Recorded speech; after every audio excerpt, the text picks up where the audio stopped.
Welcome to Voice of Soy, a content partnership of the Ohio Soybean Council on Brownfield. I'm your host, Megan Grebner. With us today, we're going to get into some of the checkoff funded projects, and we're going to talk specifically about Airable and the research lab there. With us today is Barry McGraw and Dylan Karras. And specifically, we're going to talk to them about some of the research projects and things that Airable does. And Keith Kemp, who is a farmer in Ohio, is also joining us.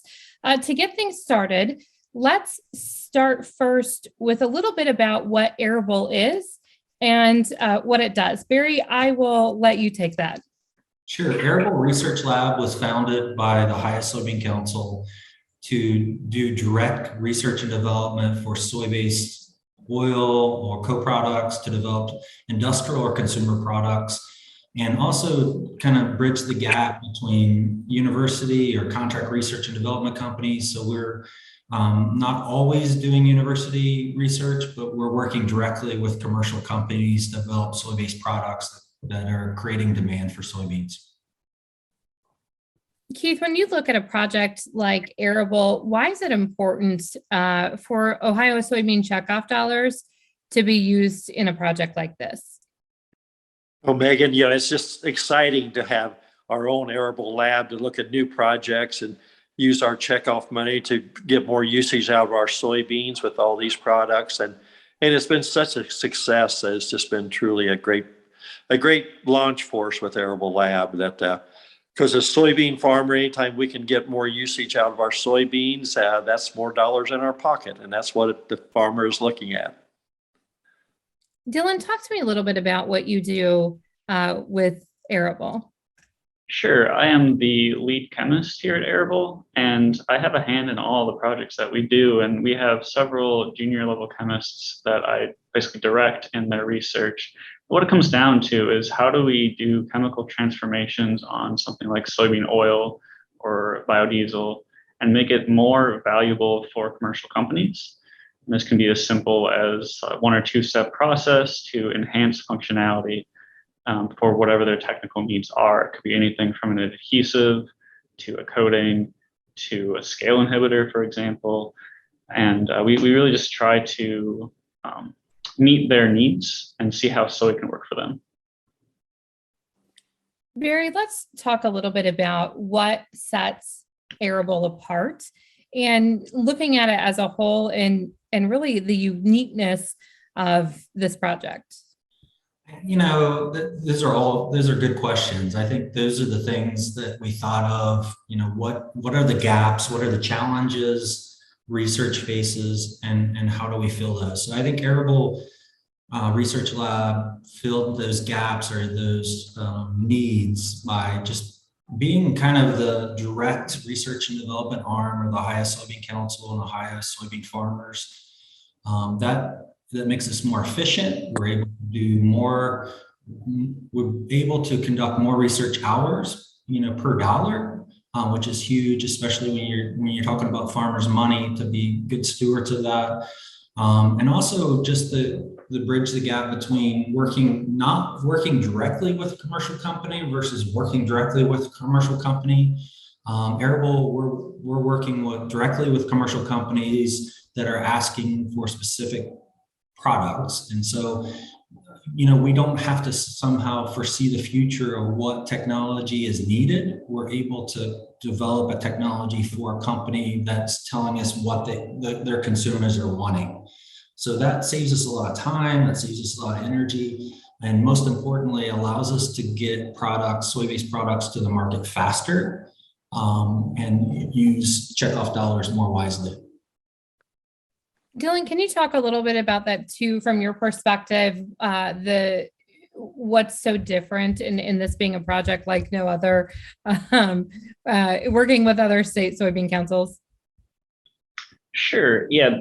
What's really great about the checkoff program is we can work with these commercial companies without asking them for money or defining a concrete, specific project plan. We'll still write a project proposal, and this is more to make sure we're on the same page. But because we're not beholden to their dollars, we can have some more flexibility, which I think is unique in how we approach these problems. If we decide or we find out that these projects aren't working, we can kill it or pivot a lot easier than if we're required to meet some of their deliverables. Keith, talk to me a little bit about your perception or your perspective as a farmer who is contributing checkoff funds to a project like this. And when you think about it in terms of investing in long-term profitability for yourself as an Ohio soybean farmer, but other soybean farmers around the state. Well, it's just great that Airable Lab has such a relationship with these companies that they come to them. And, normally we're being on the doorsteps, trying to beg people to try to get, something to do with soybeans. So, it's just been so exciting what Airable Lab has done to develop that relationship. And, the amount of new products they have brought together, they've won R&D 100 awards. It's just amazing the things we've done. And, the smaller project, like they both said, it's easier to navigate. And so we're spending less money and getting a lot more profitability back because it's a short-term basis. We're not sitting there for 2-3 years on projects that we can, look at it, see if it works, and then, get everything registered and patented. And it's been a great thing that we're actually getting money back once the company gets a product rolling, that we do receive some money back that we initially put into it. So the farmers just, making money every time we kind of turn with our own little lab. And it's just been a great thing for Ohio Soybean Farmers and Ohio Soybean Council. Barry, you brought up that it's a more efficient way to spend checkoff dollars. Talk to me a little bit about that and kind of maybe take us through the process a little bit more about how a project starts from conception and makes it through the lab. Yeah, I think Dylan hit a little bit on it. Keith hit a little bit on it, but I think the more efficiency is, we're taking out the middle folks. And so we're able to do, research hours for a lot less money. That would be a big bang for the buck. But more importantly, that we're talking to commercial companies and they're identifying the technology that they would love to have to replace petroleum. And then Dylan and his team and others and us are kind of coming up with the technology ideas. So we call that a proof of principle project. It may only be 2 months, it may be 4 months, so anywhere in between that. And so the companies that also takes the risk away from companies, because a lot of times they don't want to think about soy or bio-based because they have the assumption that it may not perform as well or it may cost more.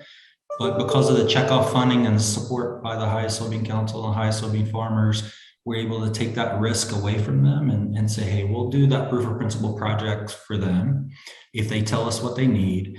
And then we'll develop a technology that may fit and we'll make enough material that they can evaluate. So within 3 or 4 months, we're innovating, we're doing some formulations, we're preparing some samples, and then we send it to that commercial company that's very knowledgeable within their area, their application area, which, we're knowledgeable in chemistry and material science, but we're not knowledgeable in every application, whether it's oil and gas or coatings. And so they're testing it at their facilities to validate whether it meets requirements. And then there's a decision point. It's kind of a stage gate. And so we go forward with that project because we have good results or enough proof of principle to spend more time and energy or check off dollars on, or like Dylan said, we kill it or pivot, or we found something else that's interesting as we work with that client. But just that relationship with the client, as Keith said, is really important. And we're already starting to see repeat commercial companies after we've developed something for them.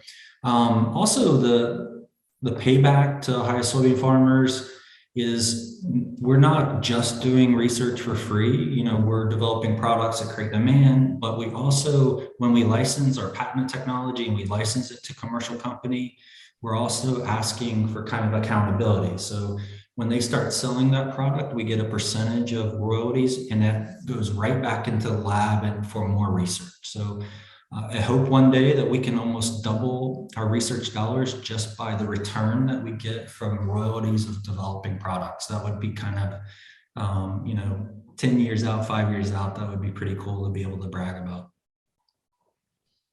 Keith, talk to me a little bit about how the checkoff funded research projects like this have changed over your time as an Ohio soybean farmer and over the time of spending time on the soybean board. How is it kind of changed the game in terms of research and products and ultimately building long-term demand for soybeans? It really has, Megan. Right now, every company's looking for sustainability, and that's where I call our soybean oil our new green oil, which is really environmental friendly everywhere we turn, and to replace that petroleum product. And we also are a little more expensive, but these companies are seeing the value of it. And that has been our hardest thing to always promote with these companies, to use soybean oil, because they're always cost conscious with any kind of product they use in their production. But it's just so exciting to see that like I said again, I call the soybean oil green oil, and I think we really need to hone on that in the industry, because we got all these companies looking for that now, and the consumer is really starting to demand it, and that's what we've looked at through our soybean association, and we as farmers that we got to be sustainable. But our times are changing, and we got to keep up with everything, and that's what's so exciting, to have our own little lab that we can do things and develop these relationships. And in the royalty thing it's amazing that companies are on board with that they agree, once they get something running, they're willing to be involved and pay some of that back, which is a great thing. So Barry's just got such a great relationship with these people, and it seems like everything goes hand to mouth, and it seems like he gets more companies all the time. So as a farmer, it's just so exciting to be involved and see all this happening as our industry is changing, because the world is demanding a lot of different avenues that we've got to take in all of our production. Does this give you the opportunity, Dylan and Barry, to maybe be more unique in your research, or maybe not, because you're not like beholden to a company's research funding, you're allowed to maybe have a little bit more of an outside of the box research idea or suggestion or thought? I can take that one. So we're always wearing our soy hat, so that is one limiter, I guess maybe you could think of, but it's also a way to make us more creative. So what different ways we can use soy in these research projects. Other companies maybe are more focused on solving their one issue, but again, we're very diverse and broad, and we're always learning new things every day. I think that's another part that makes Airable unique, is that we've got our hands in all these different pies, and that lets us learn a lot. So we know a lot about a lot of different things as opposed to one thing. And so yeah, it just allows us to be smarter about how we approach these projects. And as we grow our expertise through our team, we can better answer some of these other technical challenges down the road. Let's talk a little bit about some of the success stories that have come out of Airable. I'll let you start with that one. Yeah, I think we think successes, we think technology, and that was our first, even prior to this video, we started talking about 2 or 3 technology. I think too, there's a success that I haven't mentioned. The Ohio Soybean Council uniqueness of having other stakeholders funding their lab. So this year, they're not only Ohio Soybean Council or the Ohio Soybean Farmers are funding the lab, but also Michigan, Missouri, Iowa, and Illinois soy councils. So I think it's becoming bigger than just Ohio, and that's pretty cool. So they're seeing the value in a lab like Airable Research Lab.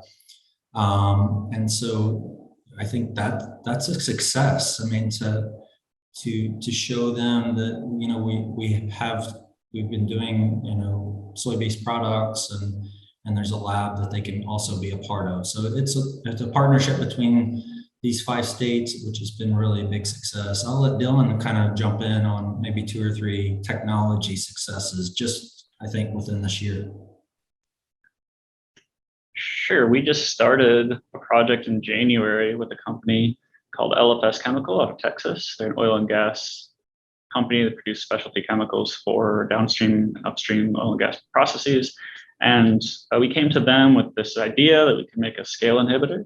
So essentially 2 incompatible salts mix in the downstream or wellbore process. That'll create this calcium or other metal or other salt scale that will impede flow in the pipeline, and that's bad because pressure builds up and you can causes a lot of different problems, especially like won't be able to pull up as much because your pipe is restricted, right? And they are currently using what's a phosphate from China primarily is where they import from. And so we thought we could inject some soy in there and get something with similar properties. And in just a few months, we've shown that we can get something that has similar performance at comparable cost, and they're really happy with it. So now we've already licensed it, and we're working on just improving that formula for commercialization. And then the second success story I would say is working with Core Molding Technologies. They have a few plants, and they're primarily focused on sheet molding compounds. So making the parts for automotive, say like truck beds or sleeper cabs for semis. And that industry is plagued with a lot of sustainability challenges because they use a lot of styrene, for example, and that has high VOC content, which is hazardous for worker health and safety. So we thought of trying to replace some of that styrene with a soy-based monomer or a soy-based reactant. And in doing so, we could reduce the VOC content and add some sustainable or renewable content. So taking it from a couple different approaches. So far, that project is still ongoing, and we have seen some improvement in a few properties, but there's a trade-off that some other properties have decreased. So we're still working with them on how do we make this better and how do we make it work for them. Yeah, I think third success this year. I mean, those are just this year, which is really great. I think we're moving a lot faster. I think this is our second kind of full year of full-time chemists and things. So I think our team is doing very well. So the third thing we've worked on this year, and maybe not necessarily in the same fashion that we've explained, but we helped a company, Dynamic Green Products, with kind of the supply chain and marketing and maybe some material background with the commercialization and the sale of a bar and chain oil, a DeWalt bar and chain oil that is manufactured by Dynamic Green Products. So they were using another oil, and we identified soy as a replacement for that oil, and they were able to switch over and source those materials from Owensboro Grain in Kentucky. And so I think it's just a cool story to see, that kind of how Airable Research Lab not only can help with very specific technical molecules and other things, but also helps with the background that we have with the value chain and material selection and kind of helping companies switch the soil. Keith, as you hear about these types of products and projects that are being funded by the soybean checkoff, but also using soybeans and the products that you raise, talk to me a little bit about your perspective as a farmer hearing about these. Well, it's just so exciting to hear about these projects, and like Barry talked about the DeWalt with the bar and chain oil. Something that's really unique about that, on their bottle, they have the Ohio Soybean logo even on their bottle. And as a Ohio Soybean farmer, we got to be pretty proud to see something like that. And not only soybean oil, but Airable Lab has done a lot of work with soybean meal. They've done a lot of work in the aquaculture field. They've got some great fish feeds that's out there working in the world market. They've also worked on our soybean hulls and done some work with that on phosphorus removal and different things. So, it's just exciting to see our soybeans being used and have that demand there. And as a farmer, I know when a farmer reads this, first they're always a little hesitant. Well, gosh, how'd that happen and everything? How do we do all this? But after they get into it and see that, the product's on the shelf and they're hearing about all this, it's exciting. And, we just got this new gearhead lube for all of our semis, and us farmers all got all these semis now. And that grease on our fifth wheel now is made out of soybean oil lubricant. And, the farmer just is amazed when he starts seeing some of that with the soybeans rested on there instead of petroleum products. So I think it's just really exciting times. And our soybean, the soybean is just so versatile. And that's what we're just so lucky that the soybean can be used in just about every facet, and there is no waste to a soybean. So it's just exciting. And it's made, great markets. And for the first time probably in history, we're going to hear today that there's probably more soybean acres than there is corn acres this year. So that's pretty exciting for a soybean farmer to have that kind of demand out here. If folks want to find out more information about what Airable is doing, Barry, can they read online? Is that available online? Yeah, we have a website that has a lot of up-to-date information, Airable Research Lab. If you go to that site, you'll find like one-pagers on some of the technologies or highlights of some of these technologies we've discussed and a little bit more about, our scope of our lab and other things. But, yeah. Gentlemen, thank you so much for your time today. It's fascinating to see everything that you're doing. Great. Yep. Thanks, Megan. Thank you, guys. I'm Megan Grebner with Voice of Soy, a content partnership with the Ohio Soybean Council on Brownfield.